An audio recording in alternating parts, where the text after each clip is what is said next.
Back in 2019, then richest man of China boldly claimed that 996 was a blessing for employees at tech giants like Alibaba.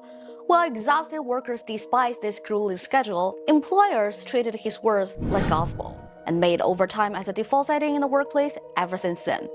But comes the fourth quarter of 2025, we are witnessing a complete shift. Major companies like DJI, Media, and Haier aren't just easing up. They are actively forcing employees to leave on time and take full weekends off. The once worshipped 996 philosophy is being demolished. So why the infamous 996 went from being praised as a blessing to become corporate kryptonite in just 6 years? And would the right race eventually come to the end? In today's video, let's break it down.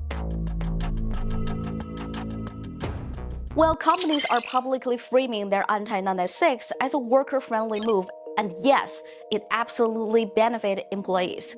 But there is something much bigger happening behind the scenes. The real game changer is geopolitics and international trade regulation. In November 2024, the European Union dropped a regulation prohibiting products made using forced labor from entering their market. This isn't just about the final products. It covers every step of the supply chain, from raw materials to manufacturing and everything. Translation: if accessory mandatory overtime is happening anywhere in your production process, your products could be banned from one of the world's largest markets. Suddenly, those employee wellness initiatives make perfect business sense. For example, DJI. 80% of their revenues come from overseas, with Europe being their second largest market after North America.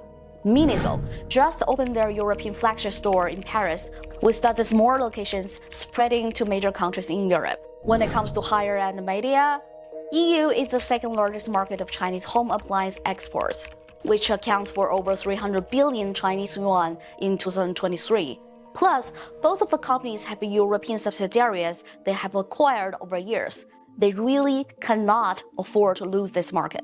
If the story stops here, you probably think, well, I only care whether I can get off work on time, and it doesn't matter if it has something to do with a trade regulation 1,000 miles away. Well, here I'm gonna show you something else where things could get really interesting.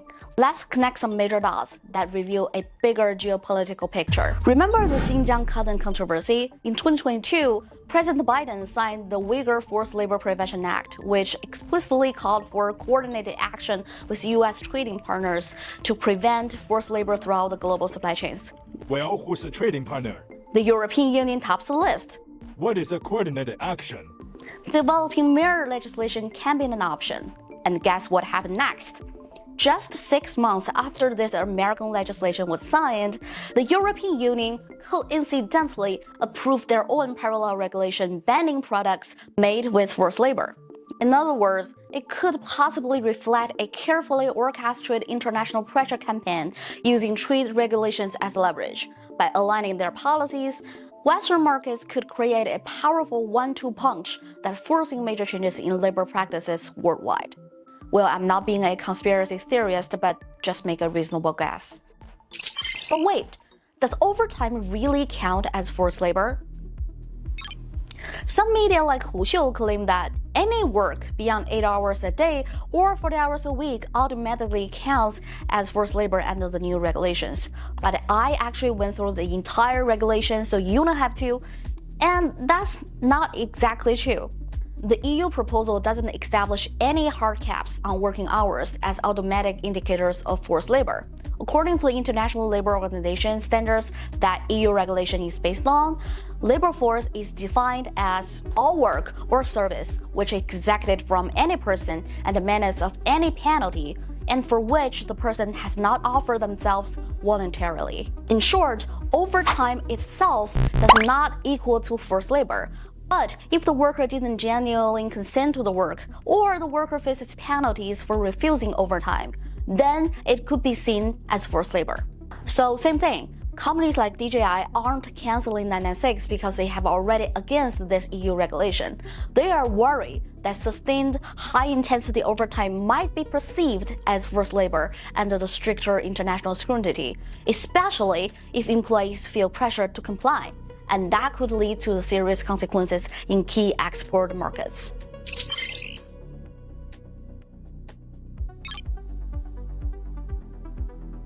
So you can consider this EU forced labor ban has sort of connections to trade protection and geopolitics.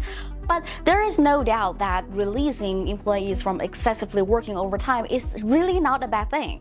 According to China's National Bureau of Statistics, people's average weekly working time hit 49 hours in 2023, the highest in nearly 20 years. And get this, a 2024 employment relationship trend report shows that 60% of workers spend at least 1 hour a day on purely formalistic tasks. Among employees at companies with over 10,000 staff, almost 17% waste more than 4 hours each day on meaningless work. And here's the plot twist.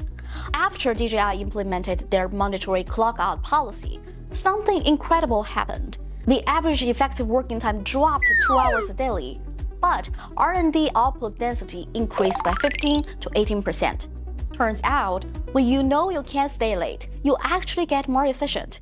If employees want to maintain productivity levels and complete their tasks on time, they will have to start optimizing workflows, cutting unnecessary meetings, and leveraging AI tools to boost productivity. And it will eventually benefit back to the company. So is this going to be the end of China's infamous rat race?